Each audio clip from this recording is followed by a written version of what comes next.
I just gathered the list of 5 insane Zack Films cooking shorts, and today we're gonna be testing every single one of them. But there's just a couple rules. First, I have to give everything my honest rating. Second, for every recipe I cook, I have to write an honest review in the comments. And third, I have to rank everything from S to F based on flavor, quality, and time. And we're starting with Gordon Ramsay's secret eggs. Crack the cold eggs in a pan and add a chunk of butter. I just want to comment on how massive that chunk of butter looks. That's like half a stick. Stir them together over medium heat. This cooks them slowly while the butter oils the pan. As you mix, scrape the bottom to prevent it from burning. And every 30 seconds, take them off the heat. 30 seconds off, 10 seconds on, okay. For 10 seconds while stirring. This cooks the eggs gradually and folds air into the mix, making them fluffy and soft. After 3 minutes, take them off and add cream to stop them from cooking. Then season with salt and pepper to finish off your perfect eggs. That's an interesting recipe. I'm excited to test this out. Okay, first step is to crack these 3 eggs into the cold pan. Now we're going in with that thick slice of butter. Mr. Zack Films asked for a huge chunk. Okay, recipe calls for 30 seconds on heat, 10 seconds off. So we're gonna set a timer. Okay, we just started cooking the eggs. Started the 3-minute timer, let's go. The eggs are starting to scramble. Remember, constant whisking is the key to this. Okay. Stop and off heat. And while the eggs cool, keep in mind that this is just 1 out of 5 insane Zack Films cooking shorts we'll be testing today. Okay, 30 seconds just started. We're back on it. Melting quiet, nice, but everything is still liquid. 3, 2, 1, and stop and take it off heat. Only 10 seconds off heat. Back on. Here we go. The butter is all melted right now, so got some spillage here, but that's okay. So far, so good. Off heat again. Start back the timer. Okay, pan back on heat. Eggs are becoming more and more stiff. Okay, off heat again. 10 more seconds. Okay, last 30 seconds, last stretch. Eggs are looking nice. And take them off heat. Exactly 3 minutes. We're going to pull out some salt, pepper, and cream. First things first, we're gonna add in the cream. Okay, now we're gonna mix around in that black pepper and salt. Then we're gonna plate to receive our final product. Okay, let's taste it. I'm here with my brother. Honest review, this is really funky, disgusting, 1 out of 10. And after arguing for a couple minutes, we finally came to a conclusion. So we can be at C tier. Okay, C tier for Gordon Ramsay's eggs. Okay, I'm gonna write him a comment. Dear Zack, the eggs weren't bad, but next time use less butter, please. Go see if you can find my comment. Well, we're moving on to our next item. Place the steak into the pan, but don't season it at all. Instead, Usually you season beforehand. This is interesting. chop fresh herbs on a cutting board and squeeze lemon juice on top. Then sprinkle a handful of salt and black pepper before adding fresh butter. You see, when meat cooks, its liquids get pushed out by heat. But as it cools, it sucks everything in like a sponge. So when you slice your steak on top of the seasoned board, the juices mix with the herbs and the meat soaks it back up, giving you a delicious sauce that coats every bite.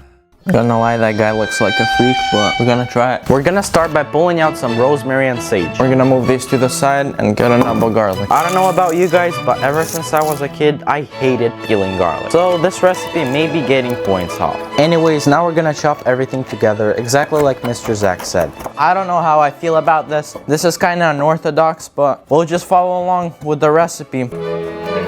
Okay, I think we're ready to add in our butter. Okay, here we go. Big chunk of butter too. And we're absolutely gonna start incorporating it with the herbs. Mr. Zack Films said to combine everything very well. Okay, I'm gonna scrape everything in the bowl and add my own little kick to the recipe. Gonna make basically a compound butter for the steak. First things first, we're gonna get out some plastic wrap and roll the butter and herbs into a cylinder log. Just like that. Okay, now we're gonna throw this to the side and start on the steak.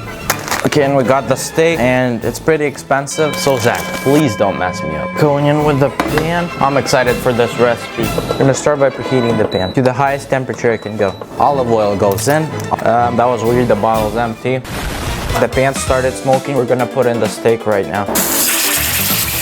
Okay, we're gonna give the steak a really nice sear. The key to a perfect crust is to move the steak as little as possible. I think we're ready for our flip. It looks absolutely amazing. Spraying a lot of oil and give this a thermometer check. Oh dang, that's still raw. Got it. This raw.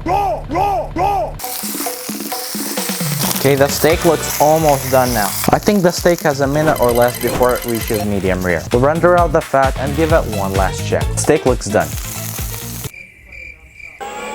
Steak is done and it looks absolutely amazing. We're here with our compound butter. The butter has hardened, so we'll cut it into circles and place the steak over it. Okay, now we're going in with some lemon, some black pepper, and a lot of salt.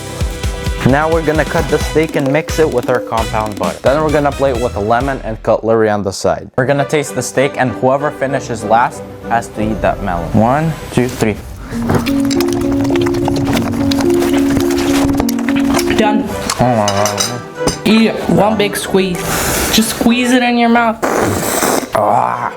Oh, that's disgusting. Zack films steak is gas. The thing I don't like is that there's pieces of herbs here. Otherwise, 9 out of 10. I'll give this an 8 here. Let's write him a comment. Dear Zack, steak was delicious, but herbs were kinda in the way. But we're moving on to our next item. When you slice a watermelon in half and in half again, then cut it into wedges, the sticky juices cover your face as you eat. And since it doesn't fit your mouth, you actually lose some of the fruit. Instead, cut the watermelon in half on the short side and flip it over. Next, slice even strips in one direction, then again in the other direction, making a grid. When you pull out a piece, most of them will be the perfect size to fit in your mouth. Oh dang, that sounds fun. Let's try it out. We'll start out with the big watermelon. Okay, we're gonna slice it through. Oh yeah. And just as Mr. Zack Film said, we'll split the watermelon in half and cut it in a cross-section pattern to get something like this, which we can now taste. Let's try this watermelon. See how it tastes. Look at that. Tastes like watermelon. Nothing special for this hack. I'm gonna give it a B tier. I think it's a fair rating. I don't know what to comment. I'm just gonna comment watermelon. But on to our next hack. Stack the white and dark chocolate bars before chopping them into small pieces and heat milk I just want to comment on how much chocolate this guy used. That's a lot. in a pot on medium heat. Then stir in cocoa powder and a spoonful of sugar. And when it starts to simmer, dump in the chocolate, mixing until it's evenly spread. After that, add a splash of vanilla and a pinch of salt for a deeper flavor. And once everything's mixed, pour it into a mug, topping it off with a candy cane and marshmallows. Finally, blowtorch the marshmallows until they're golden brown to give you the perfect cup of hot chocolate.